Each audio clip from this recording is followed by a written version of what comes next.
بودند. می‌خواستند با اعزام کادرهای آموزش دیده خود تحت عنوان فعالین حقوق زن ساماندهی اغتشاش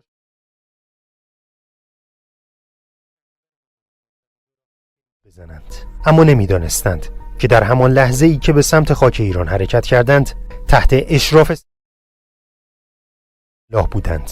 همونطور که مشاهده می‌کنید یکی از کادرهای آموزش دیده حوزه زنان گروهک پژاک از کشور عراق به سمت مرزهای استان کردستان حرکت کرده و از طریق مرز غیر رسمی به صورت قاچاق وارد کشور شده. به سمت ترمینال مریوان حرکت کرده و پس از تغییر چهره به سمت شهر سنندج حرکت می‌کند. در ترمینال سنندج برابر دستورالعمل با خودروی جدید به سمت همدان راهی می‌شود و در ترمینال همدان با اتوبوس به سمت تهران حرکت کرده و در عوارضی محدوده شهر پرند از اتوبوس پیاده شده و مجدداً خودروی خود را تعویض می‌کند. او نهایتاً به حومه تهران رفته و بر اساس آموزش‌های آموخته شده در یکی از خانه‌های تیمی گروه مستقر می‌شود. پس از استقرار نفر اول در خانه تیمی، نفر دوم به داخل اعزام می‌شود. اما نفر دوم فردی عادی نبود. با 2 خانم دیگه بودن با لباس کاملا اسپورت. گفت من ژینوام، فعال حقوق زنانم. او جوانا سنه از چهره‌های شاخص کجار گروه زنان آزاد ایران وابسته به گروهک پژاک بود.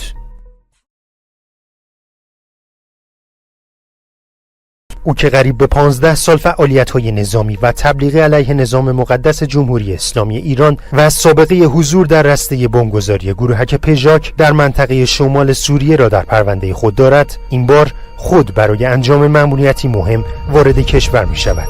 در اولین قدم در خانه امن گروه در شهر مریوان مستقر می شود تا دستورات لازم را به مرتبطین خود اعلام کند. سپس با تیم محافظ به شهر کرمانشاه می رود تا در خانه تیمی گروه که برای وی مهیا شده مستقر شود. اما جوانا تصورش را نمی کرد از اینکه از همان لحظه خروج از مقر تحت اشراف قرار گرفته و تمامی لحظاتی که در پوشش توریست با هویت‌های جعلی در حال سازماندهی کانون‌های بحرانزا و جمع‌آوری اطلاعات از مراکز نظامی و حساس کشور بود تحت اشراف